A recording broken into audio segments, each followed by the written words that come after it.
It started like a sound you can't unhear, the thud of a signature echoing through airports. One pen line and a routine Friday turned into a global layover. Somewhere over the Atlantic, seatbelt signs blinked above quiet cabins, and passengers from Iran, Iraq, Libya, Somalia, Sudan, Syria, and Yemen scrolled their news feeds with growing disbelief. The world had just changed while they were in the sky. The destination was still the same airport, the same family waiting with flowers, the same conference badge or job contract or acceptance letter, but the meaning of admitted had been redrawn in real-time. At first, the policy was described as a pause, a reset, a 90-day review of who gets vetted and how, with a broader stop for refugees and a special freeze for Syrians. On paper, it sounded bounded and technical. On the ground, it felt like turbulence with no ETA. Airline counters turned into confusion hubs. Gate agents whispered into phones, trying to get guidance that kept shifting by the hour. Legal terms met conveyor belts and customs lines. People who had followed every rule found themselves in a maze without a map. The 7 countries were not anonymous to the people whose lives were appended. Iran meant a diaspora of doctors and engineers and students with lab projects waiting on a Monday morning. Iraq meant interpreters and fixers who had worn U.S. uniforms in war zones and now carried letters of commendation in their carry-ons. Libya meant families scattered between continents and schedules coordinated across time zones. Somalia and Sudan meant long, grueling background checks, fingerprints and interviews layered on interviews. Syria meant a word that had become bigger than a place: refugee. Yemen meant a passport stamped with survival, a document more fragile than paper and more precious than gold. In those first hours, terminals became stages. Attorneys arrived with laptops and extension cords, turning food court tables into emergency law offices. Students translated for strangers. Families held up handmade signs with names written in careful marker strokes. The loudspeaker announcements kept rolling. Final boarding calls, baggage carousel numbers, like nothing unusual was happening, while a line of very unusual moments formed near the passport booths. Some travelers were escorted into small rooms where time slowed. Some made calls that went straight to voicemail. Some were walked back through jet bridges and onto the same planes that had brought them, as if the flight had rewound itself. The rules were a moving target. 1 hour it sounded like permanent residence would be fine. The next hour a memo suggested otherwise. People compared screenshots like weather radar, trying to predict policy squalls from a distance. Even for those allowed through, the welcome came with questions that felt heavier than usual. Why this program? Why that conference? Why that country of birth if you have lived elsewhere for years? The answers were the same ones they had given on their forms and in their interviews, but that weekend every answer carried the weight of uncertainty. Then came the protests, the chants bouncing off glass and steel, the applause whenever a family walked someone out of secondary screening with tired eyes and a crushed boarding pass in their pocket. Taxi drivers joined.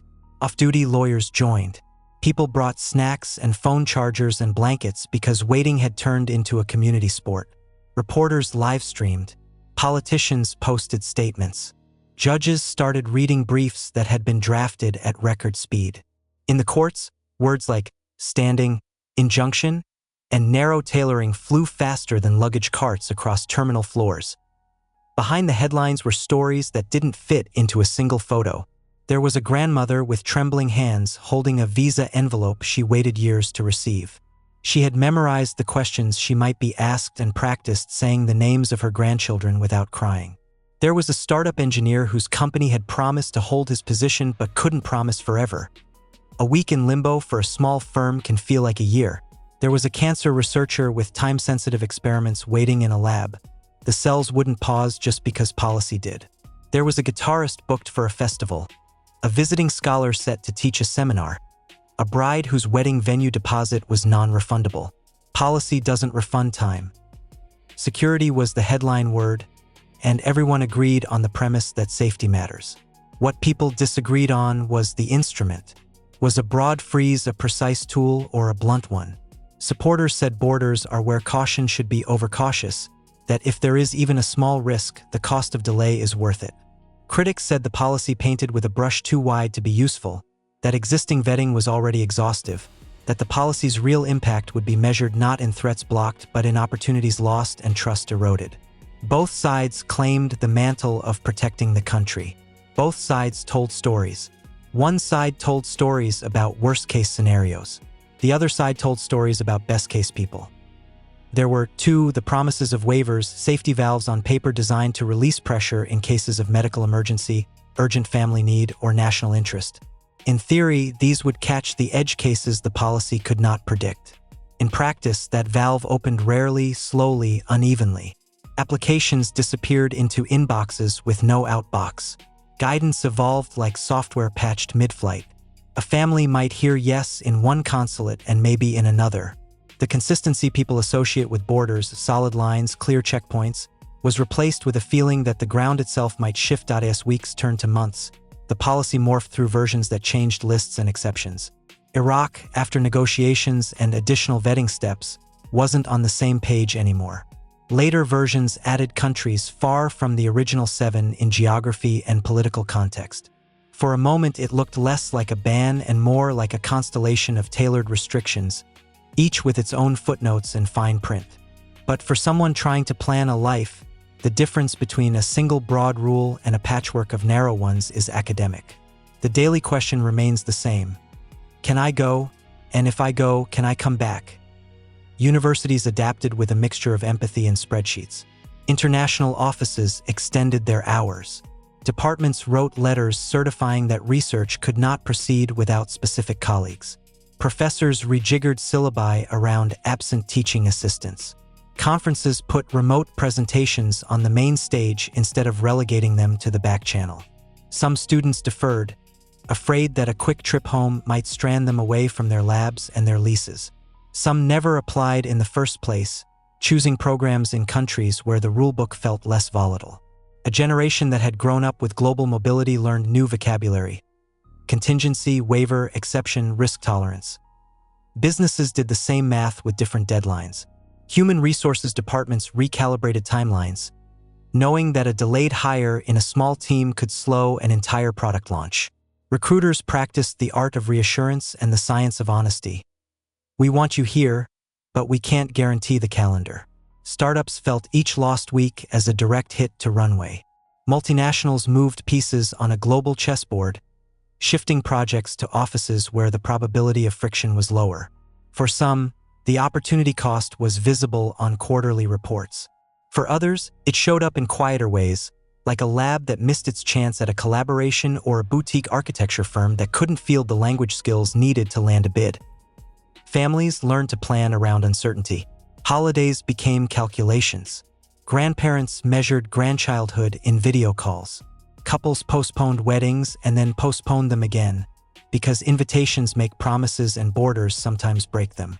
New parents rehearsed the moment they would introduce a baby to a side of the family that existed, for now only on screens. If borders are lines on maps, they are also clocks, and this policy taught people how merciless clocks can be when rules interrupt milestones. The courtroom drama culminated in a narrative arc familiar from civics class and unfamiliar in speed. Lower courts carved narrow paths and sometimes wide ones. Briefs were updated overnight and hand-delivered before dawn. At the final stop, the highest bench in the land read through the arguments and blessed a later version that emphasized country-by-country logic. The debate shifted from whether a policy like this can exist to what form it should take and how exactly to measure its effectiveness. That answer did not resolve the lives already scrambled. Policies can be lawful and still be costly in ways spreadsheets can't tally. Even as the travel rules evolved, the idea of bans migrated into other corners of life. Phones in certain languages triggered extra questions at ports of entry. Tech exports faced new walls. Contracts rewritten to exclude certain vendors changed the supply chains that quietly connect countries. If the travel restrictions were the visible tip of an iceberg, the submerged ice was a wider philosophy. Build risk buffers into any channel where people, money, goods, or data flow. That philosophy has staying power because the world gives it reasons. Each bad headline about a plot or a breach becomes a brick in a wall, and walls, once built, develop their own gravity. Then, as power changed hands, a new proclamation arrived. The bans were rescinded. A promise was made to review denials, to reopen doors. The announcement landed with relief and also with realism. Visa lines that had frozen would thaw, but thawing takes time. People who had made other plans did not always unmake them. A graduate who chose a university elsewhere was now a rising researcher with a lab of their own. A company that moved a team abroad discovered it could, in fact, do the work from anywhere. Some damage can be healed. Some damage heals into a scar. The 7 names Iran, Iraq, Libya, Somalia, Sudan, Syria, Yemen remain a shorthand for a moment when policy met people at scale. The world's airports have always been mixing bowls of languages and destinies. But that weekend they became something else. Mirrors. A country looked at itself and argued out loud about who gets to come close and why. Critics saw a policy that was less about preventing harm and more about performing certainty. Supporters saw a necessary reset in a global environment where threats evolve faster than bureaucracies.